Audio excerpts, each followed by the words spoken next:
Inspired by biblical values. Fictional story from Motivation.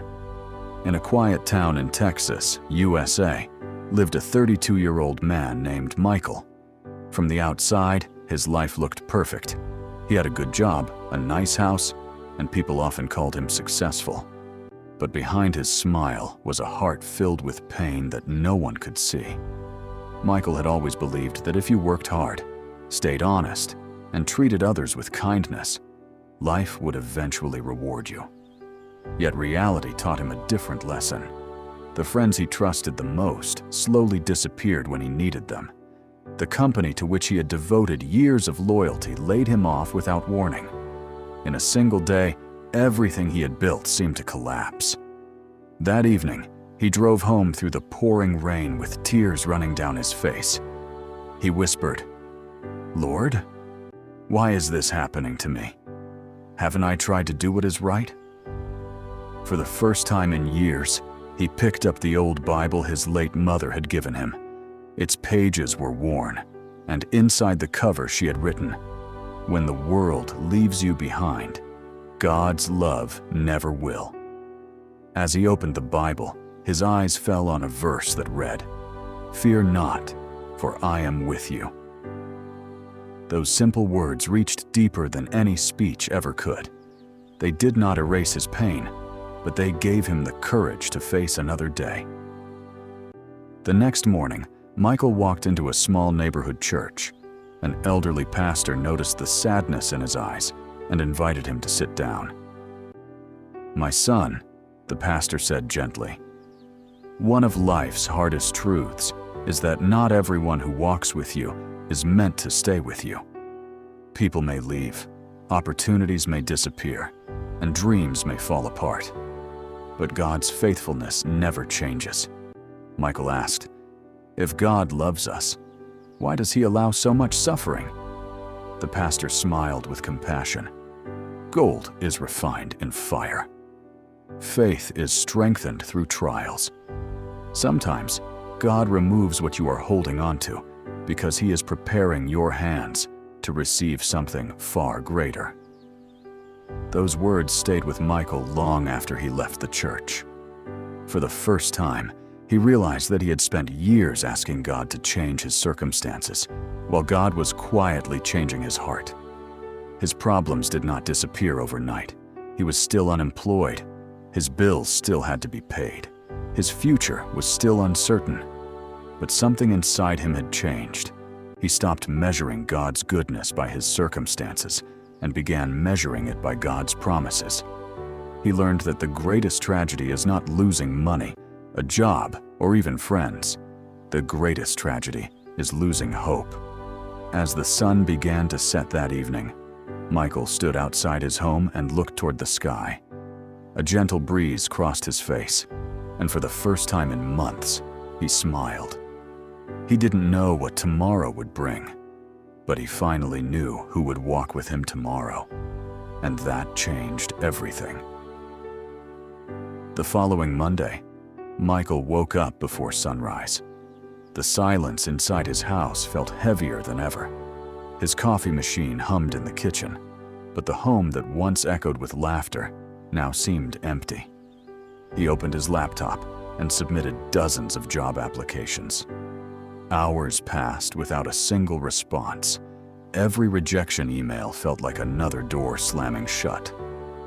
By the afternoon, doubt began to whisper. Maybe you're not good enough. Maybe your best days are already behind you. For a moment, Michael almost believed those lies. That evening, he returned to the church.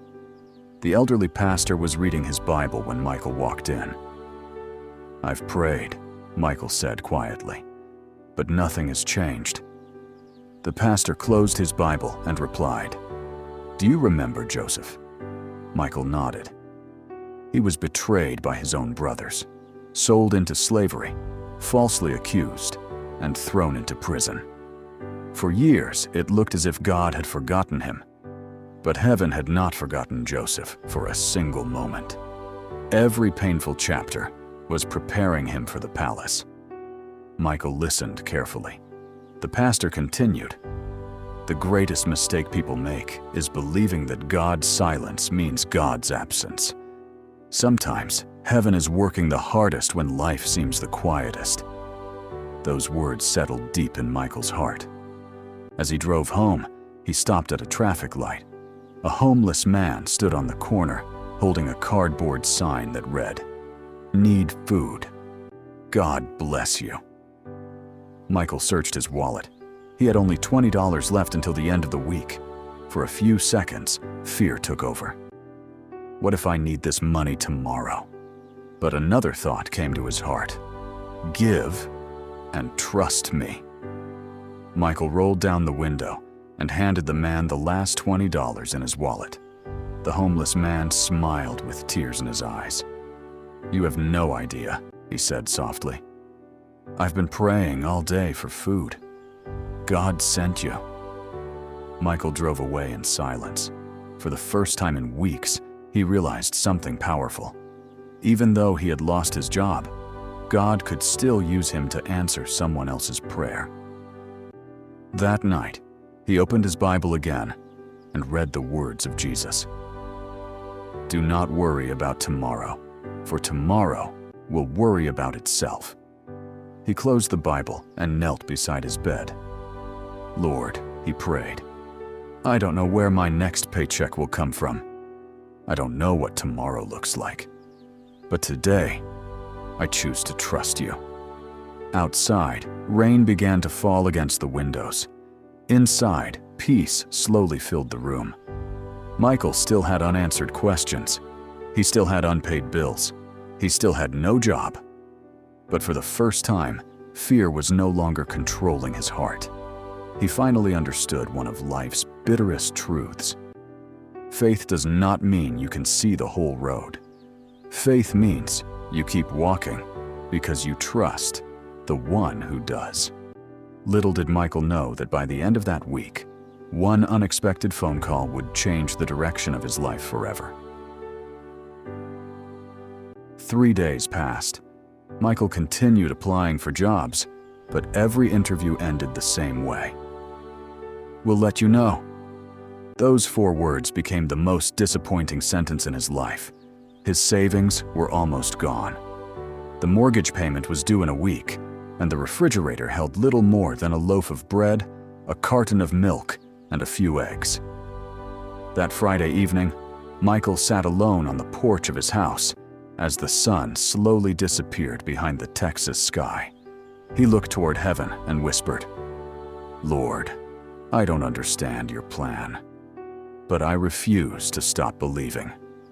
Just as he finished praying, his phone rang. An unfamiliar number appeared on the screen.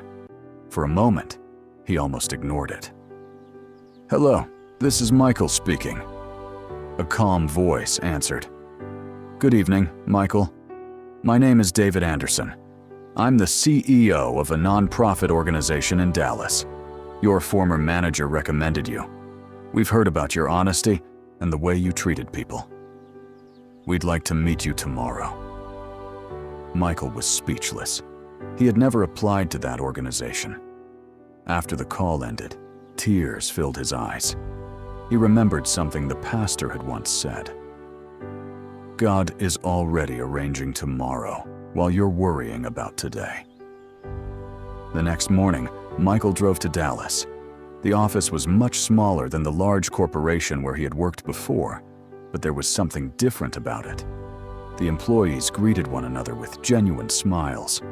There was no pride, no competition, only kindness. David welcomed Michael into his office. "I've read your resume," David said, "but that's not why you're here."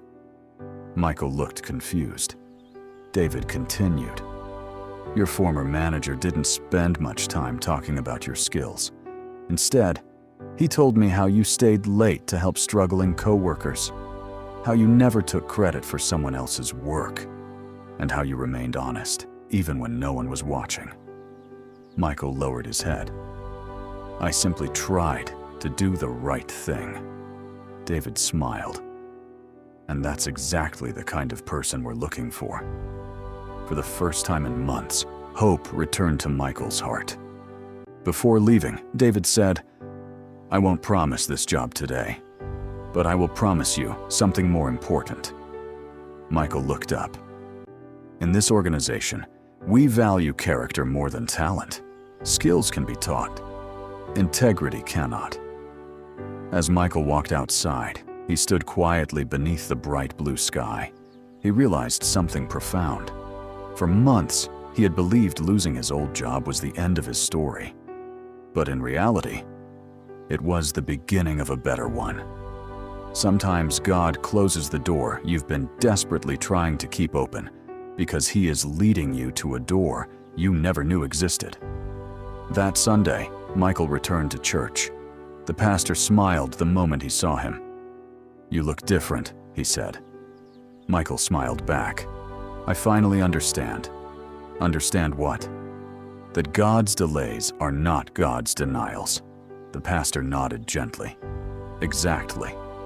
But remember, Michael, your greatest test is still ahead."